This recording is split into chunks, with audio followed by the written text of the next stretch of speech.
ver os nossos irmãos com saúde, isso também é um privilégio, mas o maior privilégio é termos a sua palavra, porque fomos alcançados pela sua graça. Por isso, use o seu Espírito Santo, fale através, ó Deus, desse servo miserável que aqui está falando, ó Deus, e que hoje possamos sair aqui, ó Pai, finalizarmos esse culto, ó Deus, aprendendo um pouquinho mais da sua palavra. Por isso, age o seu Espírito Santo em nós, estamos abertos a isso e nós te pedimos em nome de Jesus. Amém. Amém, meus irmãos. Deixa eu abrir aqui o meu escopo. A Tainá estava preocupada, Rafa, se ia demorar muito, né? Tá vendo? Sábia, né? Nossa auxiliadora, deve estar assistindo em casa. Gente, o tema que eu queria colocar em pauta nesse estudo, talvez já está ali na tela, se não tiver, nos lembramos do sentido da vida cristã? Vou repetir. Nos lembramos do sentido, do real sentido da vida cristã? E por que isso? Eu vou tentar explicar um pouquinho para a gente adentrar ao nosso estudo de hoje. Nós, no mundo secular, meus amados, a gente faz muito planejamento. Eu acho que todo mundo aqui já fez algum planejamento, seja ele de comprar um instrumento, comprar um veículo, o que eu vou fazer na faculdade, como irei me formar, meu planejamento financeiro, né, Clóvis? Como que vamos conquistar as coisas, vamos ter 1, 2 ou 3 filhos, né? Tem gente que o pastor vive falando que tem gente que está trocando os filhos por animais agora, né, pelos famosos pets, mas a gente vive planejando. E mesmo assim, nós estamos num mundo que a maioria das pessoas não tem objetivo de vida, Floriano. Nós estamos num mundo que as pessoas estão cada vez mais doentes mentalmente porque perdem sentido. Acordam e ficam preocupados, ansiosos, muitas das vezes até mesmo de forma temerária, querendo um imediatismo muito grande. Querendo, e quando não tem, acaba se adoecendo. Essa é a nossa realidade. E quando a gente para observar esse nosso vínculo secular na nossa vida social, vamos chamar assim, quando eu consigo ler na carta de Paulo, e esse texto que nós acabamos de ler, e nós vamos nos aprofundar nele daqui a pouco, ele nos remete a uma reflexão, e eu queria novamente chamar a atenção ao tema de hoje. Nos lembramos do real sentido da nossa vida cristã? E é nisso que a gente vai conversar um pouquinho, se vocês me permitirem. E que em nome de Jesus nós saiamos daqui com essa resposta. Amém, meus amados? Mas eu queria compartilhar com vocês um pouquinho daquilo que eu entendo que é o ideal de se estudar a palavra de Deus. A gente não pode simplesmente ler um versículo, não entendermos o contexto ao qual ele está sendo escrito, os fundamentos, quais foram os objetivos. E quando eu falo assim, Rafael está ali atrás, e ele sabe muito bem disso, nesses alguns anos que a gente tem trabalhado com o Ministério Criativo, uma das maiores indagações dos jovens e adolescentes hoje é: o que a Bíblia tem a ver comigo hoje?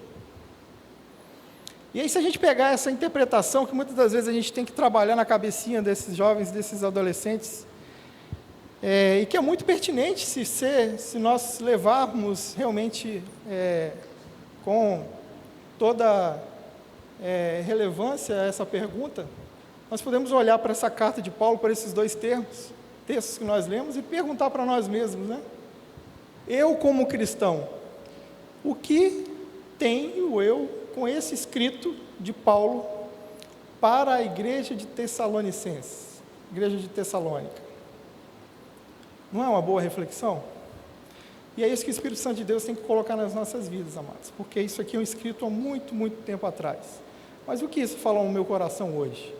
Quais são as semelhanças da igreja de Tessalônica com a nossa igreja? Comigo, sendo igreja, não templo, essas 4 paredes que nós estamos vendo aqui. Tem igreja que são até mais paredes, né, mas essa daqui, a gente tem essa amplitude. O que tem a ver isso comigo? E assim sigamos no tema. Nos lembramos do real e verdadeiro sentido da vida cristã? E é isso que nós vamos tentar achar uma resposta aqui hoje, meus amados. Bom, para a gente entender um pouquinho,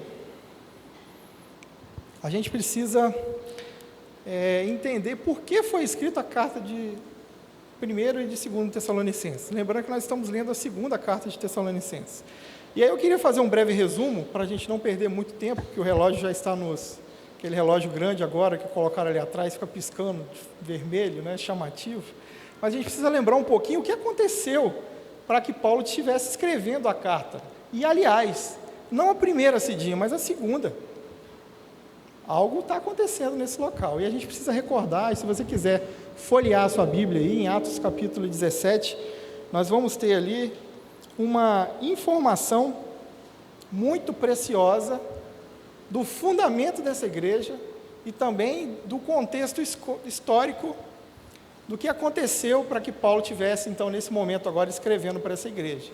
A história nos conta que ele, estrategicamente, ele é direcionado, ele vai até a cidade de Tessalônica, e nós precisamos entender um pouquinho mais disso. Por quê? Porque naquela época o Império Romano é que tinha realmente o controle daquelas regiões, e naquela época também, esse mesmo Império Romano, Cidinha, o que ele fazia? Ele estabelecia províncias, uma relevância naquela localidade. Nesse estabelecimento de províncias, ele também estipulava qual era a cidade principal. E em torno dessas cidades principais é que se davam-se os comércios, a administração setorial daquele local, né, entendendo que, sim, o imperador romano é que detinha realmente toda a autoridade sobre aquele local. E quando nós falamos de Tessalônica, a tal cidade, porque a igreja fica localizada nessa cidade, por isso que nós chamamos de carta aos Tessalonicenses, ou seja, a igreja de Cristo em Tessalônica é uma cidade dessa província romana, da Macedônia. E a gente precisa se familiarizar, porque quando a gente fala de província, a gente pode também falar da Ásia Menor, a gente pode falar também de Acaia, e aí vão surgir algumas cidades bem conhecidas, como Filipos, como também Corintos, ok? E assim por diante a gente vai ter algumas manifestações, e Paulo, de forma estratégica, ele então se direciona a essas grandes cidades, porque ele entende que ali é onde vai conseguir realizar a ação do Evangelho, a transmissão da Boa Nova. E aí no capítulo 17, eu vou abrir aqui também para a gente acompanhar, de Atos, o tema, inclusive, fala que Paulo e Silas em Tessalônica. E a história nos conta que, em determinado momento, Paulo vai até a sinagoga, que isso era uma característica dele também, e ele começa, então, a falar e a transmitir a palavra, e começa a ter confiança dos judeus naquele momento. E ele passa ali 3 semanas falando, só que isso chama a atenção do povo.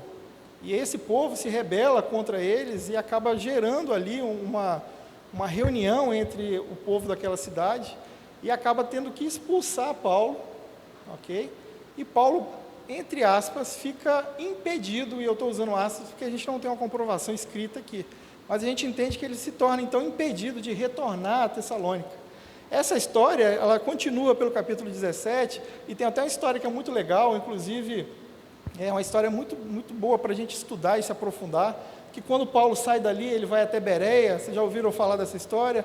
Que os bereanos, eles se diferenciavam das demais sinagogas, porque ali em Bereia, o Paulo falava, né, com todo o conhecimento judaico que ele adquiriu ao longo do tempo, e os bereanos falavam assim: opa, deixa eu conferir se é isso mesmo. Você falou que está onde?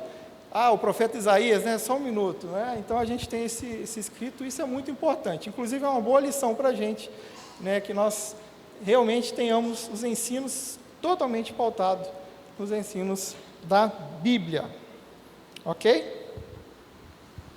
Bom, quando Paulo então ele é expulso da cidade, ele precisa sair da cidade, aí ele se direciona até Bereia. Depois a gente vai ver pela história, né, capítulo 17, 18, a sequência vai trazer para a gente uma história de que ele vai para Bereia, ali também, né, os tessalônicos que estavam atrás dele em Tessalônica vão até Bereia, expulsa ele de lá também, ele vai até Atenas, de Atenas ele vai e acaba chegando em Corintos. E em Corinto, a Bíblia nos relata que ele fica por volta de 18 meses, onde ele consegue então escrever a carta aos Tessalônicos. E aí a gente vai entender por que ele escreve essa carta, ok? E eu queria dar continuidade com vocês nesse sentido. Bom, O início de tudo, Paulo inicia a igreja em Tessalônica, pregando. O capítulo 17 diz para a gente que as pessoas, mulheres, né, de boa índole, homens, entenderam a palavra de Paulo e foram realmente vocacionados ali como igreja do Senhor. E essa igreja deu frutos e começou então a fazer ali a igreja de Tessalônica, mas Paulo não participa disso, após ele ter sido expulso. E aí a história nos conta que ele continua a sua viagem missionária, e em determinado momento ele faz o quê? Ele solicita que Timóteo, seu companheiro de viagem, vá até Tessalônica e faça o quê? Traga informações do que está acontecendo naquele local. E a gente pode comprovar isso na primeira carta aos Tessalonicenses. Eu queria que vocês acompanhassem, mantivessem a sua Bíblia aberta em 1 Tessalonicenses, e que nós consigamos aí comprovar aí na Bíblia o que a gente está conversando.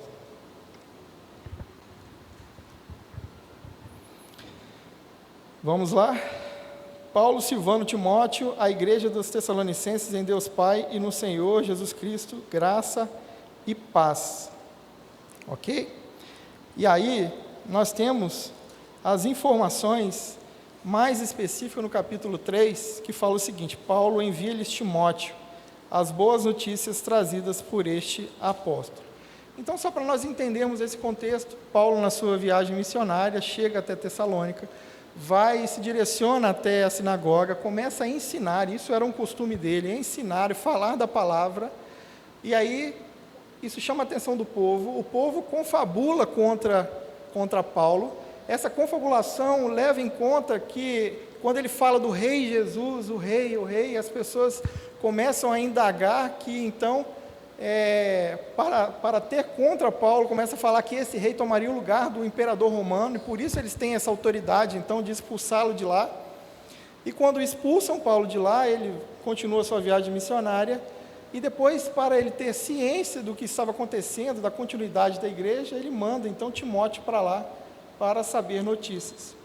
E quando o Timóteo chega de Tessalônica, ele traz algumas notícias que, por intermédio,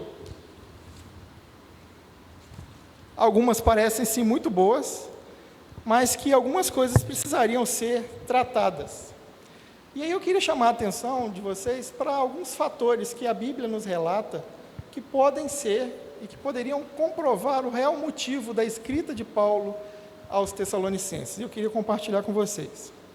Primeira coisa que nós podemos obter aqui de informação na primeira carta é que um dos motivos muito possíveis da escrita de Paulo aos Tessalonicenses, após as informações de Timóteo, é que de alguma forma se manifestou na igreja e nas pessoas que estavam interagindo com essa igreja a desconfiança sobre o apostolado de Paulo. E a gente pode observar isso em 1 Tessalonicenses, no capítulo 2, entre os versos de 1 a 11. Se você passar o olho aí, você vai ver que, inclusive, o título proposto é o proceder do apóstolo Paulo e seus cooperadores na evangelização de Tessalônica. Um segundo provável motivo é uma confusão entre os membros da igreja em relação ao destino dos mortos em Cristo. Olha que coisa interessante. As pessoas ouviram de Paulo falar o seguinte, que precisavam se arrepender dos seus pecados, cultivar a santificação, porque Cristo virá e vai levar a igreja. E aí as pessoas iam morrendo, porque a história nos conta, inclusive por intermédio da palavra em Tessalônica, que eles estavam sendo perseguidos. E as pessoas ficavam assim: tá, mas esse que já morreu então não adiantou nada, porque Cristo não veio até que ele tivesse morrido. Isso gerou uma confusão na igreja, e Paulo, no capítulo 4, de 13 a 18, podem folhear a Bíblia de vocês aí, vai tentar trazer à tona um esclarecimento desse assunto para os Tessalonicenses. Uma outra questão também que a gente pode levantar como possível necessidade de escrita de Paulo aos Tessalonicenses é que algumas pessoas deixaram de trabalhar e começaram a depender do sustento dos outros. Sabe o que aconteceu? As pessoas falam assim: que se Cristo vai voltar mesmo, né, e a gente está passando por tanta tribulação, as coisas estão acontecendo, a gente está sendo perseguido, né, então acho que eu vou parar de trabalhar e vou esperar Jesus Cristo voltar, mas Jesus não voltou, a gente sabe disso, estamos ainda à espera. Com a graça de Deus, vamos ver se teremos essa possibilidade em vida. E aí essa confusão, e as pessoas não trabalhavam, e essa informação de Timóteo fez com que ele tivesse zelo, inclusive para escrever na primeira carta aos Tessalonicenses, para esclarecer algumas coisas, para que esse povo voltasse, entendesse a real necessidade de estar ali, vigilante sim, mas que existiriam diversos fatores, e que essa interpretação seria extremamente necessária para entender quando Cristo iria voltar. Depois, nós temos também a recaída da imoralidade. A gente está falando de um povo, de uma localidade onde tinha diversos ídolos, e principalmente ídolos voltados à sexualidade. Então a imoralidade, a sujidade, a parte imoral da utilização do corpo para fins sexuais era muito grande. E a igreja iniciou-se bem e depois foi se deixando levar novamente por aquelas práticas que eram comuns, ok? Comuns para aquela sociedade. E aí Paulo escreve, então, no capítulo 4, de 1 a 8, falando um pouquinho disso, falando justamente dessa imoralidade, chamando os cristãos a repensarem isso e voltarem realmente à busca da santificação, à busca da santidade. Depois, nós temos também uma visão de que existia, sim, ali uma contenda entre os irmãos, e que naquele meio da igreja não existia paz. E aí Paulo também escreve a primeira carta falando um pouquinho disso, dessa necessidade de paz, dessa necessidade de os irmãos não viverem em contenda. E por último, nós podemos interpretar que nós temos ali o desprezo das autoridades espirituais e legais, que a gente vê em 1 Tessalonicenses, no capítulo 5, de 12 a 16. Era ou não era muita coisa para fazer com que isso justificasse Paulo a escrever a carta? E é interessante, amados, porque Paulo tem toda uma filosofia ali de escrita, onde ele começa com a saudação, ele fala realmente, ele chama a igreja ao entendimento fala das habilidades da igreja, fala um pouquinho também das coisas que ele entende como benéficas, e aí depois ele chama a atenção, ou seja, ele senta para conversar, chama a atenção da igreja de uma forma muito zelosa, muito doutrinária. E aí eu queria falar um pouquinho para vocês sobre o escopo, bem rápido, para a gente passar para a nossa segunda carta. Olha só como é que ficou o escopo. Paulo, então, escreve a carta para sanar esses problemas que a gente acabou de falar, para trazer à tona o entendimento daquele povo e para fortalecê-los também no sentido de continuarem a caminhada cristã, certo? Então, vamos lá. Então, a estrutura da carta de Paulo ficou mais ou menos assim: uma saudação inicial à igreja, depois ele fala das ações de graças, daquilo que ele ouviu de Timóteo, das coisas boas que a igreja demonstrou que tinha aprendido dos ensinos que até então Paulo conseguiu ensinar. Depois ele fala sobre as explicações das suas atividades. Lembra que ele foi questionado, o povo estava falando, olha, Paulo saiu, cara, esse cara veio aqui só para tirar dinheiro de vocês, para enganar vocês, e ele começa a explicar. Então essa estrutura, esse escopo tem essa explicação. Depois ele fala de um relatório de acontecimentos. Depois ele ora pela igreja. Depois ele exorta a igreja a uma vida santa. Lembra lá daquela necessidade de voltar à pureza, porque eles estavam indo à imoralidade? Posteriormente ele tenta entrar dentro de um assunto que inclusive até hoje é difícil para nós, igreja contemporânea, de estudarmos, que é a parte da escatologia, a vinda de Cristo, quando será, como será, a interpretação de Mateus 24, a interpretação de Apocalipse 13, que muitas das vezes é difícil de entendimento, e ele tenta, no primeiro momento, também clarear essas informações para aquele povo. Depois ele faz uma exortação de forma diversa, e depois ele entra na oração, saudação final e bênção que você vê no capítulo 5. Por que eu estou citando isso? Porque lembra que nós estamos falando, o nosso texto base está falando da segunda carta?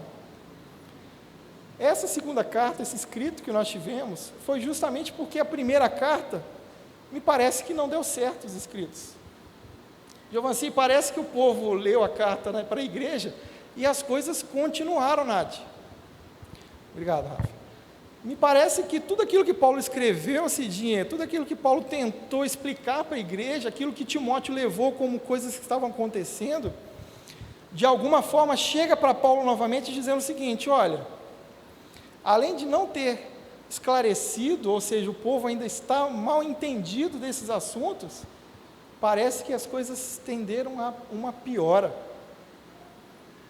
E aí Paulo então escreve uma segunda carta, Clóvis, que é a carta a qual nós começamos a ler no capítulo 1, verso de 11 a 12. E eu queria passar com vocês agora o escopo da segunda carta, só para a gente entender como que Paulo vai falar novamente sobre os mesmos assuntos. Olha só como é que ficou a segunda carta, Rafa. Ele inicia com a saudação inicial, que é muito característico dele. Se você for ler as outras cartas paulinas, vai ser o mesmo padrão. Fala da gratidão dele, ok? Depois ele fala do encorajamento que ele quer dar para a igreja, para continuar na vida cristã. Depois ele fala um pouquinho da certeza da recompensa futura, de todas as tribulações, tudo aquilo que viesse a trazer, muitas das vezes, sofrimento, que eles precisavam focar, ou seja, na recompensa futura. E aí depois ele faz uma oração também, no final do capítulo 1, depois ele vai e fala sobre a revelação do homem iníquo, e eu queria chamar a atenção de vocês o seguinte: a segunda carta de Paulo aos Tessalonicenses tem uma base escatológica muito grande, ou seja, os acontecimentos futuros, aquilo que a Bíblia nos traz, o que vai acontecer em relação à segunda vinda de Cristo, certo? Aquilo que Apocalipse também traz muitos detalhes, mas muitas das vezes com simbolismos difíceis de interpretação. Paulo aqui na segunda carta, ele tem um zelo muito grande, porque olha, ele começa falando um pouquinho da revelação do homem iníquo, ele faz uma advertência de forma geral para a manutenção da vida no caminho da santidade. Depois ele volta a falar sobre a vinda de Cristo. Depois ele faz uma sequência correta dos eventos que irão anteceder a vinda de Cristo. Ele vai falar sobre apostasia, ele vai falar um pouquinho sobre a vinda do homem iníquo. Depois ele vai falar um pouquinho do dia do Senhor e também do anticristo. Depois ele vai falar também daquele que retém, e quem é essa pessoa que retém, a destruição do anticristo, e ele vai fazer as exortações finais e a conclusão. Quando eu leio esse escopo para vocês, não dá um entendimento que algumas coisas ainda ficaram sem entendimento para a igreja de Corinto? Para a igreja de Tessalônica, perdão? E é justamente isso. Paulo, então, teve que fazer uma nova carta e ele dá um foco muito grande naquele mesmo assunto, que era a confusão que os tessalônicos estavam tendo em relação à volta de Cristo, como eles deveriam se portar, da preocupação, do entendimento deles de porque eles estavam sendo perseguidos. Isso já era um sinal de retorno de Cristo, e ele continua, tratando essa igreja, Cidinha, em relação a isso. Sabe por quê? Porque essa igreja estava deixando o foco. Lembra do início? O real sentido da vida cristã. Não percam isso, meus amados. A gente vai chegar nesse tema.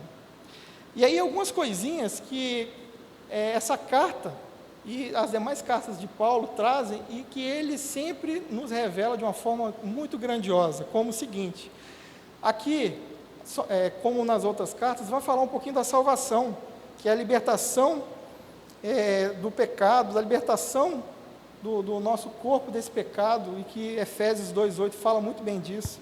Fala um pouquinho de fé, da completa confiança e entrega que nós devemos dar a Deus, do nosso eu, que Filipenses 3 vai falar um pouquinho disso. Fala também da graça, dessa graça que é imerecida, e que é o que? A aceitação e o amor de Cristo por nós, em Efésios 2, também 8. Fala da justificação, que é o alto da salvação, na qual uma pessoa é trazida por intermédio do Espírito Santo. Da santificação, em 2 Tessalonicenses 2,13, se você abrir a sua Bíblia, você vai ver isso. E também vai falar sobre a glorificação, que inclusive é base desse texto que nós acabamos de ler. E aí eu queria retornar novamente para o nosso versículo. Bom, Deus agiu na vida de Paulo, fez com que ele chegasse a Tessalônica, fez com que ele pregasse, a igreja tivesse ali a sua iniciação. Ele não pôde voltar, Timóteo leva as informações para ele. Ele então escreve uma primeira carta para tratar alguns problemas e incentivar a igreja na vida, na busca da santificação, na justificação pela fé. E aí ele precisa escrever novamente uma segunda carta para resolver problemas que, além de não melhorarem, ficaram ainda pior. E aí eu queria chamar a atenção para vocês na segunda carta, meus amados, porque nós temos o seguinte, acompanhe comigo. 2 Tessalonicenses, capítulo 1, versos 12. A fim de que o nome do Senhor Jesus seja glorificado em vós, e vós nele, segundo a graça do nosso Deus e do Senhor Jesus Cristo. O finalzinho do capítulo 2 agora, acompanhe comigo, 17. Consolem o vosso coração e vos confirmem em toda boa obra e para a boa palavra.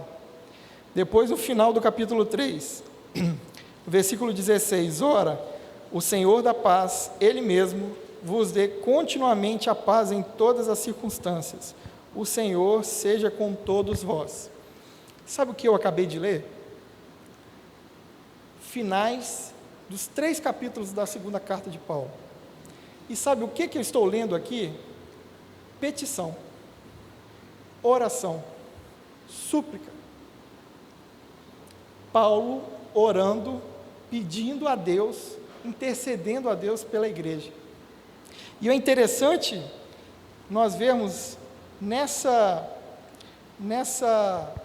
orações, Gustavo, nessas petições, é que o capítulo 2 e o capítulo 3, olha só o capítulo 2, versículo de número 17.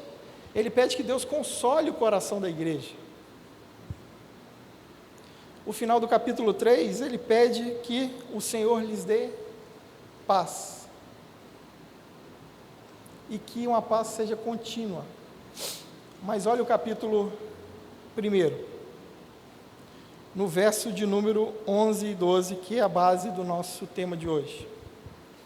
Por isso também não cessamos de orar por vós, para que o nosso Deus vos torne dignos da sua vocação e cumpra com poder todo o propósito de bondade e obra de fé, a fim de, com o objetivo de, que o nome do Senhor Jesus seja glorificado em vós, e vós nele, segundo a graça do nosso Deus, nosso Senhor Jesus Cristo.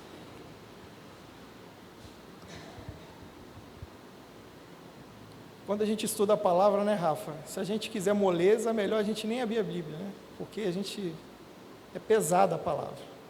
E quando eu leio isso, duas coisas que me chamam muito a atenção, e aí, lembrando do nosso Renilton, né, nosso tio Reni, sempre falando assim, atenção aos verbos, os verbos que estão sendo usados. Mas aqui me chamam muita atenção duas coisas, meus amados. No verso de número 11, vos torne dignos da vocação. Está ali, Gustavo? Tá, né? E no versículo 12, a fim de que o nome do Senhor seja glorificado em vós.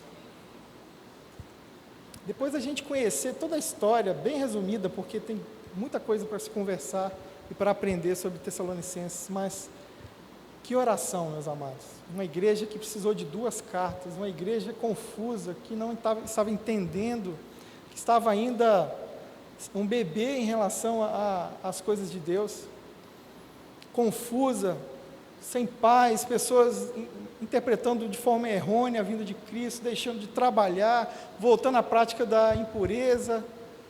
E Paulo ora, e se nós bem prestarmos atenção, pede para que essa igreja se volte ao fim principal de nós cristãos. E eu queria compartilhar com vocês algumas perguntas que ao meu coração foram muito impactantes. E que seria assim, olha, o nome de Cristo tem sido glorificado através da minha vida? Pesado, né? O nome de Cristo tem sido glorificado por intermédio da minha vida? Não é difícil a gente parar e pensar nisso, Mickey? Edson, é difícil, né? Quanta coisa, cara, que a gente pode estar errando e talvez isso que Paulo está trazendo à tona, aquilo que é o princípio básico de sermos vocacionados por Deus. O que temos feito para o Senhor? Uma outra pergunta que eu coloquei aqui, eu tenho achado suficiente, olha bem isso tocou muito no meu coração, eu tenho achado suficiente vir à igreja? E aí a pandemia desconstrói tudo isso, né? Porque a gente tinha um estigma de colocar a Bíblia debaixo do braço e vir para a igreja, cumprir meu papel de crente, né, Mica? Aí vem a pandemia, não pode nem vir para a igreja. Porque ser cristão, gente, ser igreja não é estar aqui dentro, é pelo contrário, é estar lá fora. Olha que coisa. Ser igreja é estar lá fora, é glorificar a Deus lá fora, no seu trabalho, na sua escola, na sua interação, dentro da sua família, dentro da sua casa. E a quarta e última pergunta que eu coloquei aqui foi trazendo à tona a palavra de Paulo para os Tessalônicos. Paulo ora para Deus, pedindo para que Deus, porque nós dependemos de Deus, porque se nós formos agir por nossa meritocracia, por aquilo que nós conseguimos fazer, nós não conseguiríamos fazer nada para com Deus, mas por intermédio de Deus, vocacione aquela igreja a ter dignidade em ser chamada de cristãos. E aí Paulo pergunta, e essa é a pergunta que eu me fiz: será que nos tornamos dignos da vocação de Deus? Todas as vezes a gente reconhece que a graça de Deus nos alcançou, a misericórdia de Deus olhou para nós de forma imerecida. O próprio Paulo trata isso em Romanos, que nós não merecemos nada, ele olha para conosco, mas isso é um fogo que se apaga muito rápido e depois a gente cai na mesmice, e o que a gente está fazendo para Deus? E depois de todo esse escrito, Paulo ora para Deus pedindo para que essa igreja se coloque no rumo, e entenda que eles foram chamados primeiramente, não é para ficar confabulando sobre a volta ou não de Cristo, quando será, se está na hora ou não, mas é que eles precisam glorificar a Deus com as suas atitudes. E em Deus, quando Cristo voltar, eles serem glorificados. Essa é a palavra de Paulo aqui para com eles.